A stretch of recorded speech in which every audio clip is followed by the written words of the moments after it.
Welcome to the Badass Direct Sales Mastery Podcast with your direct sales dom, Jennie Bellinger.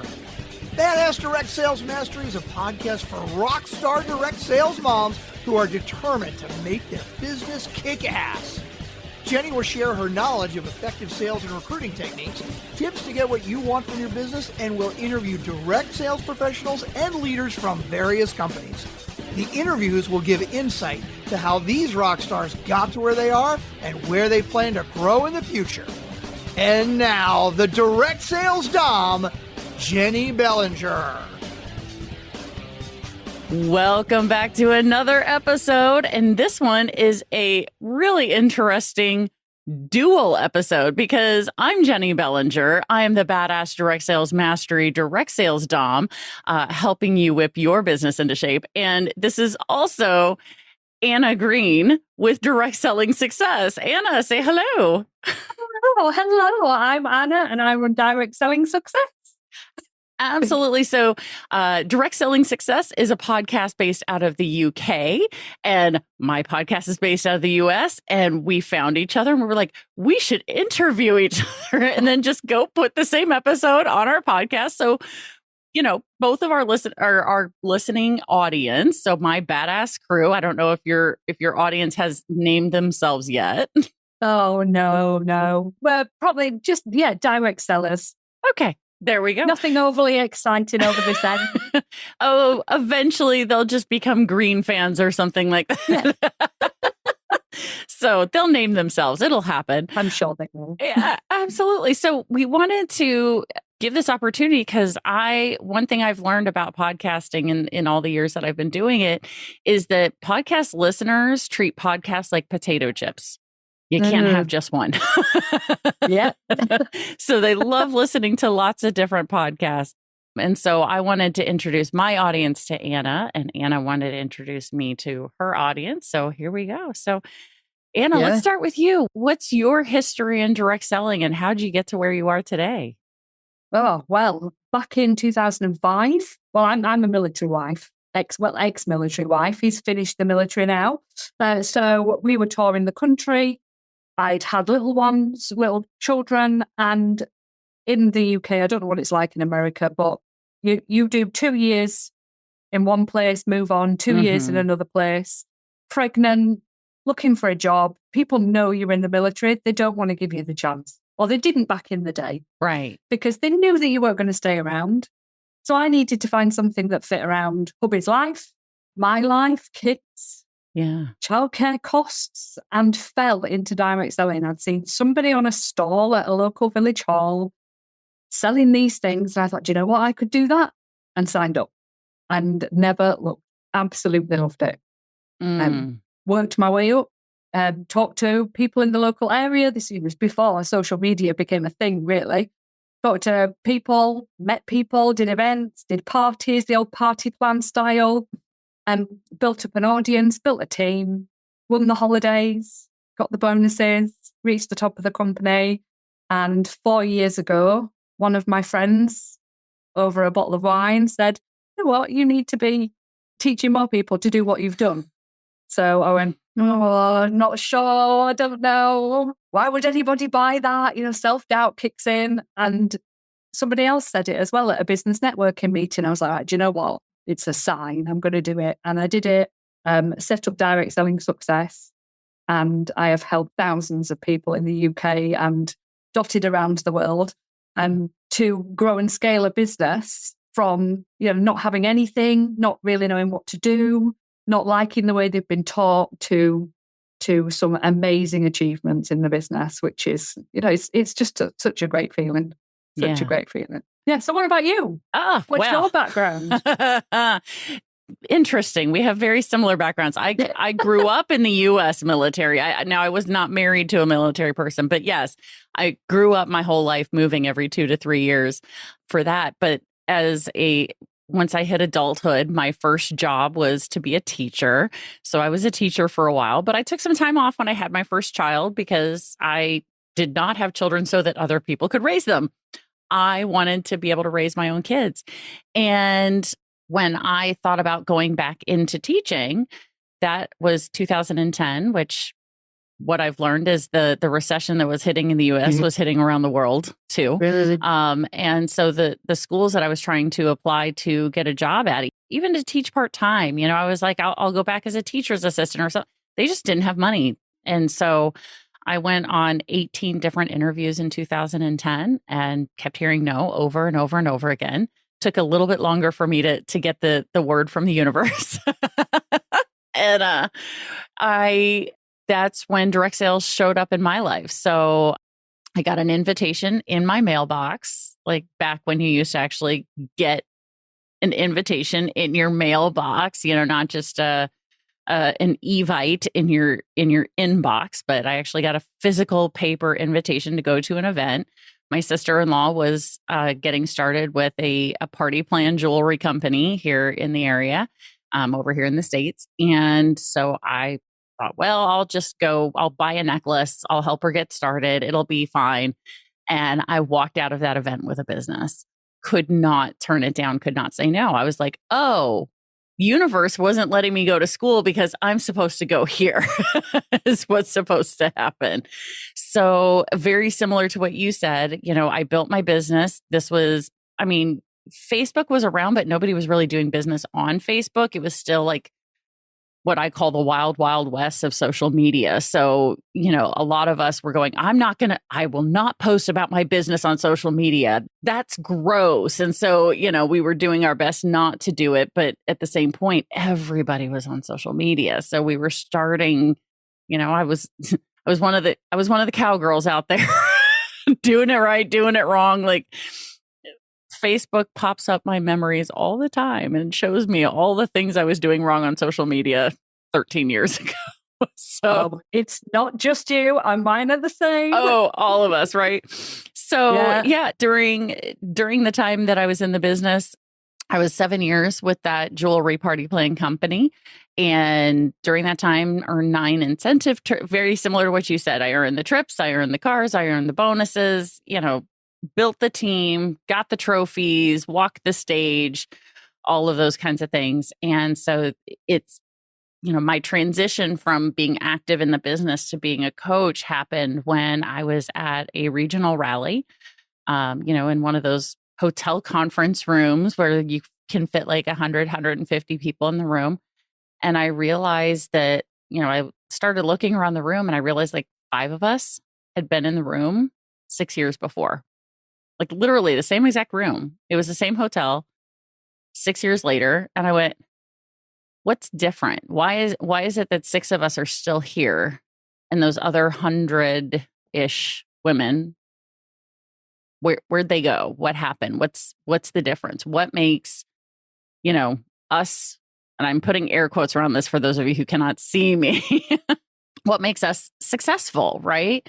What kept us around? What's different, right? What happened with that? And my other question was, is this just something that's true for this company? Or is this an industry-wide issue of 95% turnover? And turns out it's industry-wide. And I was like, well, that's really sad because, as you know, every one of us who buys that kit, who enrolls in a company, we have a dream. Yeah. Associated with that. And I was sick of seeing women walk away from their dream, quitting on themselves, quitting on their dream because they didn't have the right support. They didn't have the right knowledge. They didn't have the things that somehow I did, And so I thought, well, what if I became that person, especially for people. So what I've found is I end up, because my history in my company was my sister-in-law who brought me into the business, left the business about 6 months after I got in. Life happened, then, as it sometimes does. And so I basically became a direct sales orphan. I didn't have a leader above me because, well, I did. And luckily I had a good relationship with her, but my sponsor was gone now. So I rolled up to my leader, which luckily we had a good relationship. She's a fantastic leader. She still to this day is very successful in direct sales. over here in the States. But not everybody has that. Most people who get orphaned don't have a leader anymore, and they don't have anybody at home office to go to, and they don't have any, they just don't know what to do. And so that's who I found that I've really connected with, are those people who their leader disappeared for one reason or another, So that's what I do now. So now I'm coaching and training and helping people and using my podcast to share the knowledge, because knowledge is free. Knowledge should be free, right? It's the everything else that people want. If they need help, if they need good accountability, that's when they can come to us, right? Absolutely. Yeah. So how did you transition from your business into the coaching and training, and what got you to start the podcast specifically? Oh, well, what got me into this? So my friends obviously started pestering me, and this was 2019. So before lockdown, I thought, you know what, I can do this. I can go and run team trainings for people up and down the country, because the UK is quite small. Yeah. You can get up and down either side of it in a day. It's not, not massive, no big flights or anything like that. So I thought, well, I can do that. I can do one-to-ones in person with people who need that extra little bit. I had a big network of people through social media, through local connections with collaborations that we'd done in the past.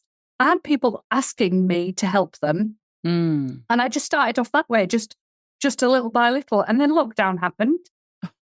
Couldn't go out anywhere. Like, well, right, this all has to go online. How can I, with my knowledge of how to sell online, how to do parties online, because that was a big thing in lockdown, doing the parties through Zoom and through Facebook Lives. I'd done all that already. It was how I built 50% of my business once Facebook became a thing where you'd sell stuff on. So I just did that. And it just transitioned from me going one-to-one coaching to having the Success Lounge membership, where I could help more people, get that accountability in that community, which was missing somehow in lockdown, because the teams, they didn't meet up the same. Everybody started to spread out. Yeah. It wasn't like regional as such anymore. It was just more, you could recruit anywhere.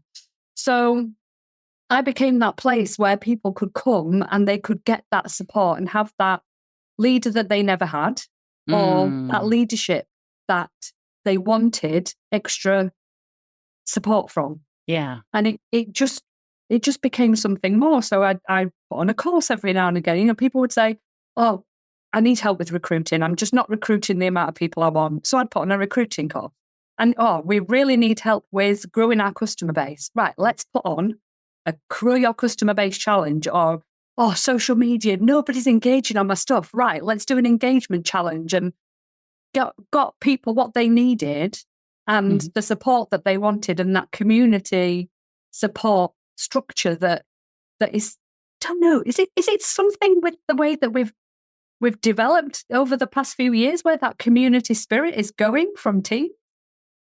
Or is that just something I'm experiencing? I think it's happening all over. Honestly, I think the COVID shifted the way people interact with one another. Yeah. And I'm seeing this happen not just in direct sales, but in the networking organization that I'm a part of. That's, it's a global networking organization, but they all have local chapters. And the time that we all spent on Zoom really had a lot of us disconnected and forgetting how to connect truly with other people. And so I think we're all having to relearn those connection strategies, how to do that in person, how to bring that back.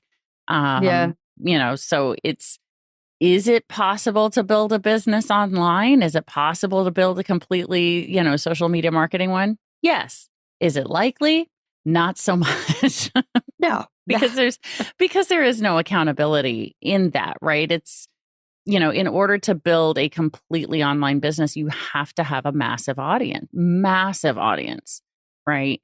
To be able to just put out a link and say, go buy my stuff, and enough people go buy your stuff, right? Like that social media influencer piece is what everybody wants, but very few are going to actually do the work that it takes to gain a massive audience like that, you know, and it's something that I think is shifting in the business. And, you know, I'm working with a lot of teams now to try and get them to doing in-person things again. Yeah. You know, and for those leaders who have now, of course, here in the US, you cannot go across the US in one day unless you're on a plane.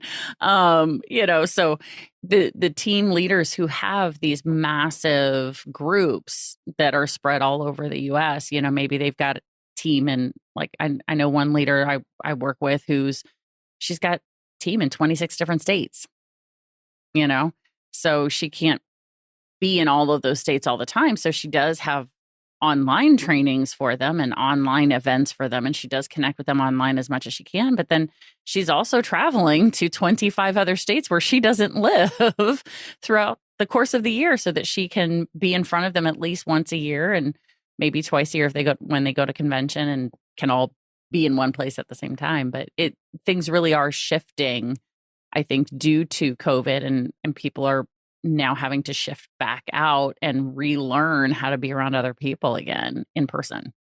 Yeah, for sure. And I think they're having to relearn an entire business as well. So many people have come in since lockdown, because that massive spike we had in lockdown. Oh, yeah. All those people have never done anything but sell on social media and just social media. Right. And they've been taught a very specific way, which is that whole, right, you've got an audience, everybody's online and wanting to buy, just spam them with your stuff.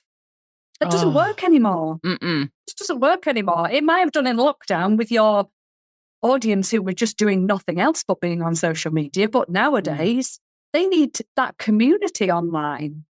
Even if you don't want to go offline, you've got to build the community online. And like you say, it takes time. Yeah, it really does. It takes time and effort and intentionality, right? Yeah.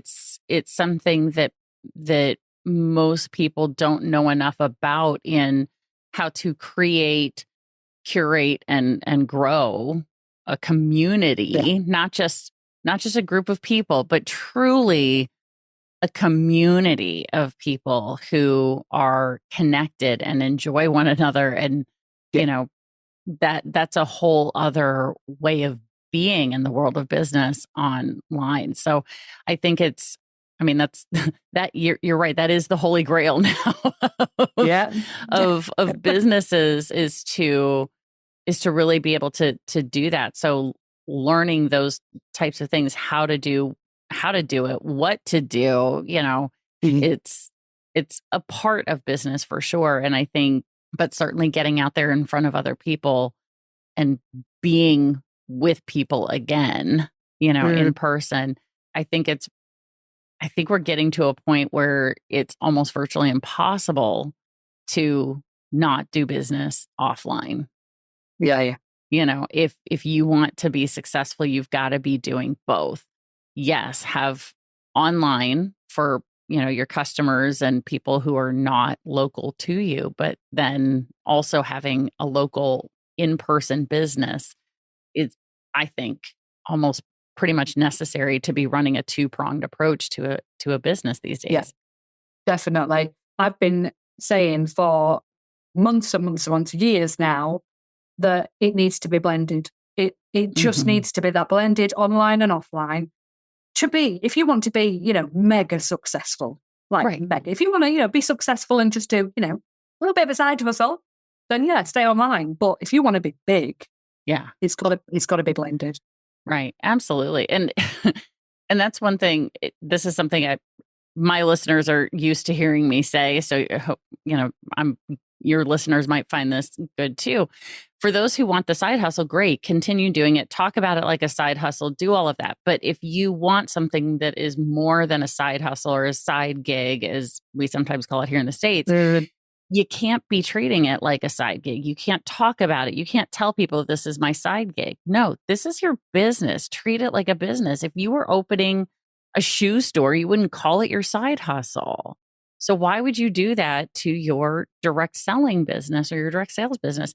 You shouldn't. If you want this to be the answer to your dreams, you've got to treat it that way. That's what this is. And you go after it no matter what, you know? And I think that was absolutely. And that's what finally figured out was the difference between those 6 ladies and I who were in the room and those who weren't was we kept going after it. Yeah, absolutely. And that was the difference between me and all those people who gave up, years down the line. I was still going. They'd gone, they'd given up, or they'd got to a point where, they'd reached leadership level and they'd go, yes, I've done it. And then just stop. So what it's a business. You need to keep doing the same things that got you to that point. Yes. Now you're at that point. You need to keep going. And I think stickability is a word that we use over here a lot. Completely made up word. Stickability. That's what I had. And that's what I've still got now. Yeah. And it's obviously what you've got and all those other successful people. Right. I think it's something that the big difference between those who stick around and those who don't, yes, it's the stickability, but it's the commitment to being stickable, right? Yeah. It's the commitment to being persistent and consistent in your business, So one of the things that I did very early on in my business, like literally in the first week of my business, was sat down and had a conversation with my husband and said, look, I'm doing this for at least a year. I'm not allowed to give up because I know myself, because I also have ADHD. For your listeners who are not aware, my listeners all know that that is part of who I am. But one thing I know about my ADHD is that if it's not easy, it's very easy for me to give up on something. I'll just, nope, that's fine, move on, because ADD, we just pivot, all the time. And so the commitment I made to myself and because I was like, this is a business and I'm not going to learn how to do a business in 12 weeks. I'm not going to learn how to do a business in 90 days. I'm not going to learn how to do a business in 6 months. I just knew that to do this as a true business, not as a hobby, because hobbies cost you money. Businesses make you money. Okay. There's a difference. So if your quote unquote business is costing you money, you're treating it like a hobby because it's costing you money. That's how you know the difference. But it was that commitment. And then my ask of him was, please do not, recommend that I quit in less than a year. Please support me for at least a year in this and cheer me on and help me. And he said, okay, what do you need me to do? And that, I think, is what really helped. Was I made the commitment, got the buy-in from my spouse, which not everybody does. And unfortunately, some people are never going to get their buy-in from their spouse. No. And yet there's others who still persist and still survive and still do their business anyway. So yeah. How about you? What do you think may help make you stickable, and from the beginning? I don't like to fail. Well, here's what I will say. And I follow things to the letter. So I'm probably the entire opposite of a ADHD. So I will sit down and I will read the instructions and I will follow them to the letter. And I mean to the letter. So when we started, we got given a consultant manual, good, few inches thick, that we had to read through. I read through every single page. Then there was a program where you could do your first 3 months and achieve stuff. Okay. Like I said, I'm not one to fail. And if somebody puts an incentive on, I am there. That is what I am going for, whether it's a toilet roll, whether it's a toothbrush. I remember winning a cake tin with our company logo printed on it because I couldn't not win it. Right. So I went for the freebies and I followed the instructions. So in the instruction book right at the beginning, it said, go and talk to some people and go and get 6 parties. It said, get them within your first 3 weeks. So you have 2 the first week, 2 the second week, 2 the third week. So I was like, right, I can do that. So I just went and talked to people. And I didn't stop until I booked the 6 parties. And then it said, keep doing the same thing. So I kept doing the same thing. I followed the rule book. Right. And it worked. And what I couldn't understand for a very long time was why other people didn't do the same. Because of the way my brain works, I just used to think everybody's the same as me. What, you've got these instructions. Why are you not following them? Because it tells you what to do. Yeah. Obviously, there's vital bits missing, like how do you get 6 party bookings or how do you get your first recruit? They don't tell you that bit. But I made that bit up. I was like, this is what it's told me to do. So I'm going to go and do it. Trial and error. I don't fail at stuff. This is what I'm going to do. And I just did it. And looking back at it now and realizing and knowing what I know now, that everybody's brains don't work the same. And I am quite unique in the fact that, somebody tells me to do something, I'll go and do it. Hence, you asked earlier on about the podcast. My business coach said, why have you not started a podcast? You need to start a podcast. So I went, all right then, and started a podcast. It's something that somebody's told me to do because it works. Therefore, I'm going to follow the instructions and go and do it. Yeah, it's a bizarre brain is mine. Well, especially in the world of entrepreneurship and network marketing, right? And with direct sales, right? Direct selling. Because I've been doing a process called Deeper Than DISC. So I don't know if you're familiar with the DISC behavioral assessment. So I'm trained and certified in doing those assessments with people. And one of the things that I have seen come up time and time and time again in the DISC assessments that I have run, and I've done hundreds of them now, hundreds of them now, with clients and with other people, and all the ones who are in direct selling and direct sales, a vast majority of them are low C on the DISC, because DISC is DISC, and C stands for compliant, right? And so how compliant are those people to other people's processes? And if you're a low C, you are not compliant to other people's processes. So it sounds interesting. So it sounds like you, Anna, are one of the rares, because you're not wrong, one of the rare people who is highly compliant. So if a process is laid out before you and it's a good process, you're going to do it and you're going to follow it to the letter. And then there's those of us, says the girl with purple hair and tattoos. So those of you in Anna's audience who don't know what I look like, I have purple hair and tattoos. I am not compliant to other people's processes. But what's interesting is when it came to business, I recognize I don't know what I'm doing. And this was the one place where when I started with my direct selling business, where I was very compliant. Because interestingly enough, so my company had a thin manual, but then we had a DVD so you could watch and see how to do a party. So that way, literally, you got a business in a box. If your leader disappeared off the face of the earth, you had everything you needed in that box to start your business.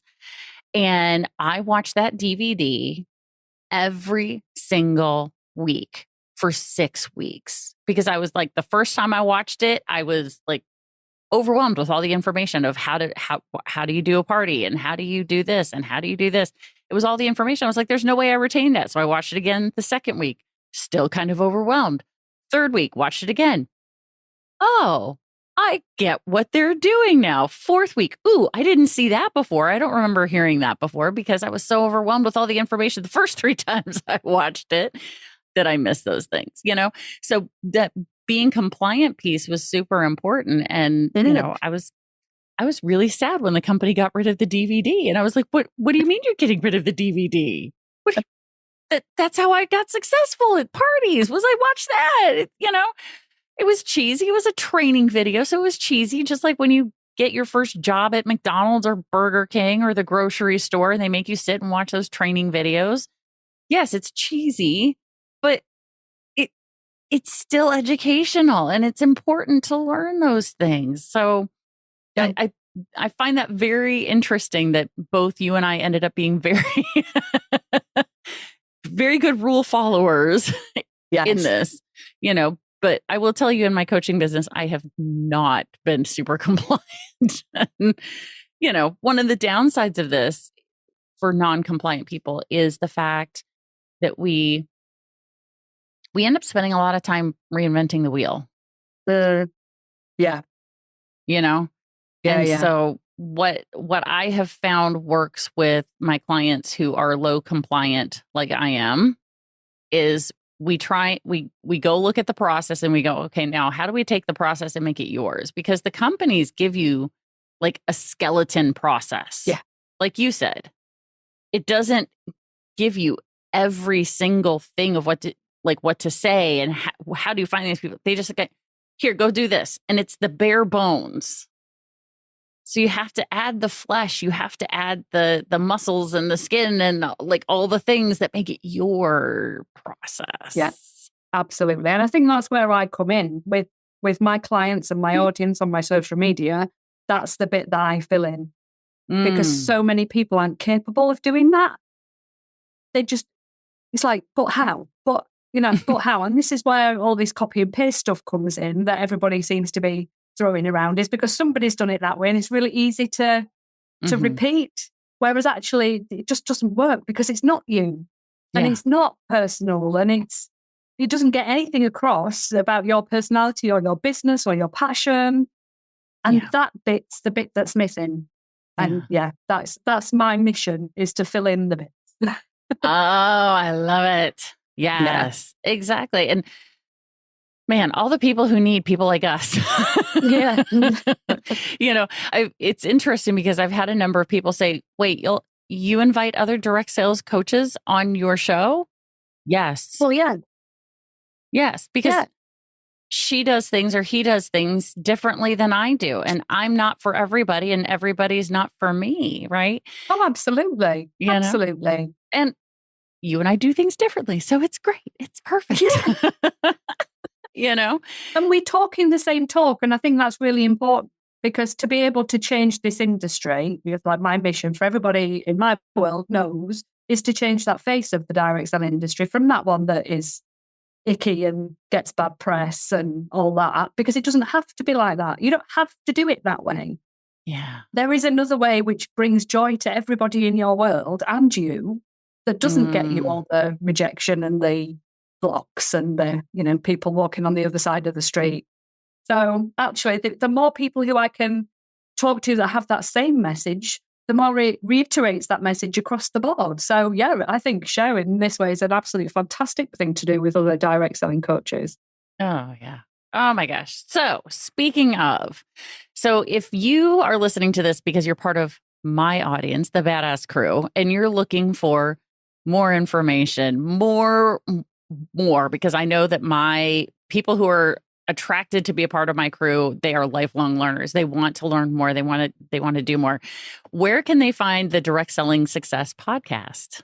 Oh, Direct Selling Success, network marketing done right across all the usual places. Yeah. So wherever you're listening, wherever you're listening to this, if you're part of the Badass Crew, you can find Direct Selling Success anywhere else. Absolutely. Yeah, absolutely. And same for my guys. If you are listening to this and you want to find Jennie, Badass Direct Sales Mastery, on all the podcast platforms. Yeah. Everywhere. Literally. Yeah. And if they want to, they can go to badassdirectsalesmastery.com. That's my website. And if they click on the podcast, they can go find their favorite podcast app and it'll automatic, like I've got a button on my page that they can click and go do that. Or just go to your favorite app, search for Badass Direct Sales Mastery. You can't miss me. My cover art's purple. I'm wearing a corset. I'm the direct sales dom. No, I don't actually whip anybody. I just whip businesses into shape. So we didn't even dig into that fun part of this conversation, but next time. Next time. Yeah, we'll have that conversation again next time. So thank you so much for being here, Anna. I think this is the beginning of a really beautiful collaboration between the two of us. Oh, absolutely. I reckon we should do one in person. Yes, I want to come to the UK. I want to come to the UK. I've never been to the UK. I've only been to Paris. That's the only place in Europe I've been. So time for me to come to the UK. Far nicer than Paris. Sorry, any French people watching.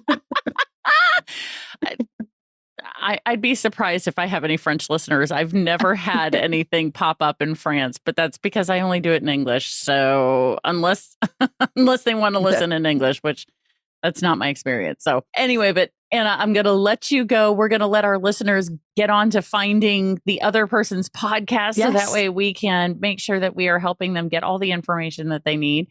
So this has been fantabulous. I cannot wait to continue working with you. This is awesome. So, and yes, working together in person, we should make that. We should make that happen. Absolutely. So I don't know how you sign off, but I'm going to sign off for my Badass Crew and then we'll let you do that. So Badass Crew, you know how this goes. Stay tuned because there's another badass episode on its way. Thanks for listening to the Badass Direct Sales Mastery Podcast with your direct sales dom, Jennie Bellinger. Why are you waiting to go to badassdirectsalesmastery.com? Don't make the dom get her whip. If you enjoyed this episode, make sure to share it with another rock star that you know in direct sales after you subscribe to the podcast so you won't miss any future episodes. You can also check out the show notes for links and any contact information mentioned in today's episode. We'll see you next time.